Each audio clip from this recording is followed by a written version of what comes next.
Welcome back, everyone, to the Bitcoin Business Bureau. I'm your host, as always, LitecoinLeader. Today, we're going to talk about a little bit about crypto after the Super Bowl and how everybody is now trashing crypto as a giant letdown, and how the Super Bowl commercials were, lackluster, and they were. But what does it really mean for crypto, and how does it all play? More on that next.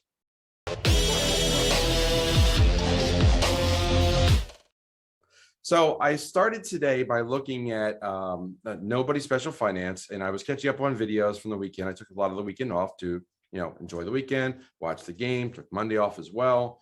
And then when I got back to it, I knew what the reaction was going to be to the crypto commercials. They were terrible. And of course, Coinbase crashed. I know if you didn't see the ad, but it was easy to miss. It was pretty early in the contest. It was just a QR code bouncing around the screen for about 60 seconds. If you happen to scan it, it took you to Coinbase.com, and then you would give you $15, I believe, in some coins, which is a great promo. It's a good customer acquisition. It was a long commercial with 60 seconds, which I think was twice as long as it needed to be. But the funniest thing is, of course, as those of you who are familiar with Coinbase, it sent a lot of traffic to that website. So you can only imagine how that website responded. Yes, it did crash. And yes, that was the sign of things to come. For the evening.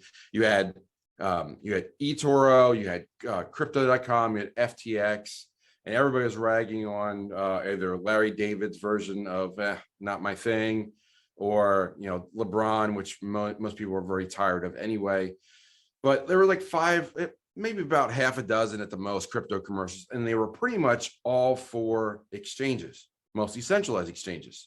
And this is where Jack and I differ here. Jack said that this was a .com.bomb kind of moment where Pets.com and Ask Jeeves, basically all these companies that had too much money from way back in the early 2000s, they poured more money into crypto.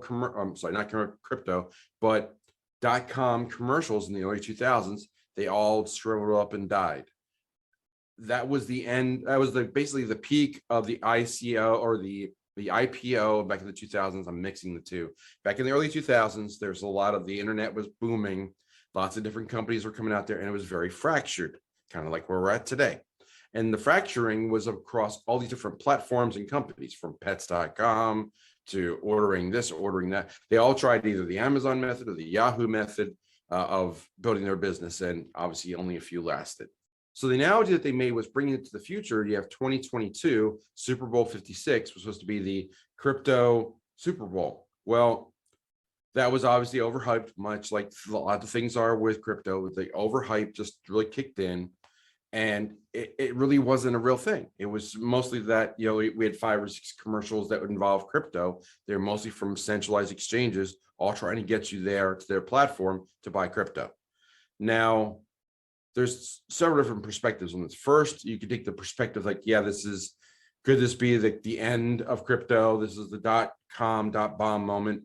I don't believe that whatsoever. What I do believe is that centralized exchanges may be falling into that category, because Coinbase, Gemini, Kraken, all these guys, or FTX, Crypto.com, and Coinbase. Those are the 3 that really were at the forefront. You had eToro as well. You had a few others. There were about E-Trade had a nice commercial, even though I'm not a huge fan of trade stocks anymore. But for the most part, I think that the Crypto.com, the crypto Super Bowl, even though Crypto.com really didn't sponsor it, it was overplayed, overhyped. And a lot of people are going to look at the ads. Everybody wants to declare a winner. They always want a winner on Monday for all these different things. The thing that I took away from that is that no longer do people have to explain what crypto is. They're just advertising, here's how to get your crypto. Now, is that going to be the right answer for a lot of folks? Probably not.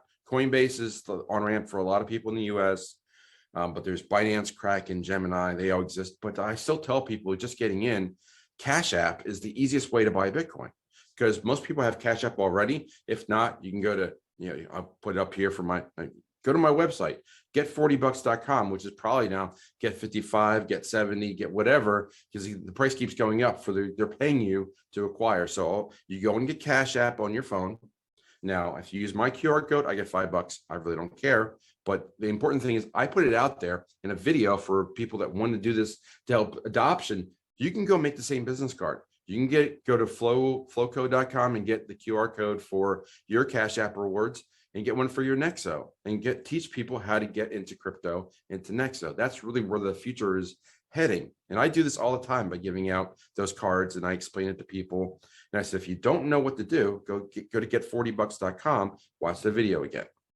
But a lot of people are now know about crypto and they're getting in, but the centralized exchanges are late to the party. They should have been advertising a couple of years ago when people were really trying to get in.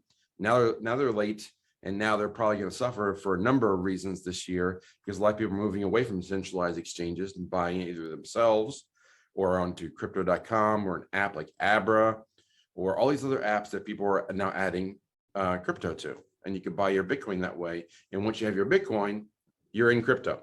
And then you can move it around. You can borrow against it on sites like Nexo, which is also on my card.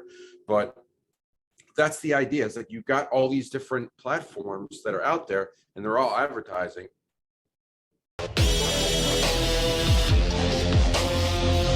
Pause there because I had a helicopter of all things flying over. I swear I'm not on anybody's radar yet, I don't think. But yes, there's lots of disappointment with the commercials from the Super Bowl, but it does not mark the peak of crypto, because what was missing, and where the analogy breaks down, is that you did not have crypto projects advertising. You have crypto centralized exchanges advertising and saying, here's where to go to buy our stuff. This is like, the analogy is E-Trade done, or is the stock market done? Well, if you don't believe the stock market is done, but you don't like E-Trade, then E-Trade could be done, but not the stock market. So the analogy here, Coinbase could be done, but not crypto as an entire industry. See, the missing part that people are missing is that, and I think Reggie Milton does a good job of this with the Veritasium. He points out that crypto, it's going to be more than an industry. It's going to be a central part of life, much like the internet. So when the internet came out in the 90s, that was the big push in the 80s and 90s to get on the internet. And then the companies in the early 2000s really got out there, and they were Amazon and Yahoo and MySpace and Ask Jeeves and Pets.com. There's all these different websites fractured everywhere, and people did not have a one place go to as they fought it out online. Well, they did all these ads. Some projects did better than others. That's how we're left with Google and Amazon and Facebook.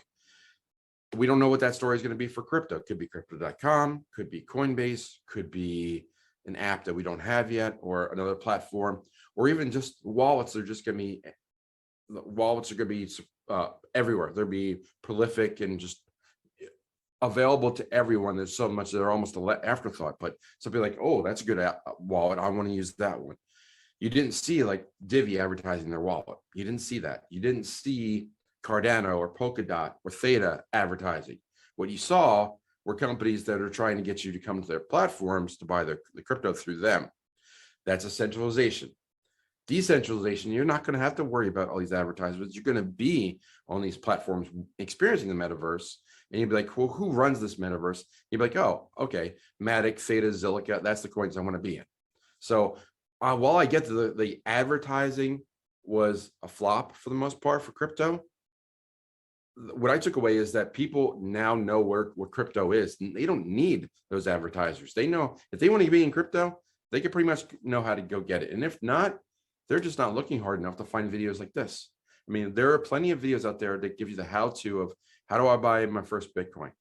I go to get40bucks.com, and in 5 minutes, you're going to know how to buy Bitcoin, how to move it, and how to borrow against it. You're basically become your own bank in about 5 minutes. As soon as you get approval from Cash App and Nexo, you're off to the races. So if you buy $100, not financial advice, but I'm saying if you bought $100 through Cash App, they give you $5. You move it over to Nexo, in 30 days, they give you 10, $25 plus a 50% credit line. So you figure out all those things. You figure out how to get it registered for Cash App, figure out how to get registered through Nexo. And when all that's done, you're connected and you're able to have a on and off ramp through fiat to buy Bitcoin and back and forth. So that's path one.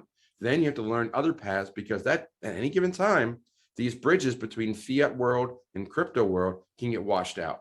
So you got to watch for those things. So while I understand, like, everybody's everybody's disappointed as usual with the Super Bowl ads, they're declaring the losers to be crypto. I don't think so at all. That is the legacy, people, complaining about the legacy methods of getting into crypto. You don't need centralized exchanges anymore. You need an app to exchange from your fiat to crypto. You can even do it at Bitcoin ATM. Yes, it's going to charge you fees, but that's the cost of doing business, of leaving system 1 to go to system 2. System 1 is the failing US dollar system, which is the most prolific token ever. Okay, the US dollar, and there's no cap to it. But if you want to leave system 1 to go to system 2, there's a cost to pay for it. You either pay it to Coinbase, you pay it through the Bitcoin ATM, however you pay it. But in the long run, if you believe that either the legacy system is dying and the new one is developing and ready to flourish, then you pay that fee, you move over to crypto, and you just run from there. So apology, like, it was a good game. I think everybody would have liked watching that Super Bowl. It was a pretty entertaining contest, but the death of crypto because of the ads, because of crypto.com, Larry David not getting it.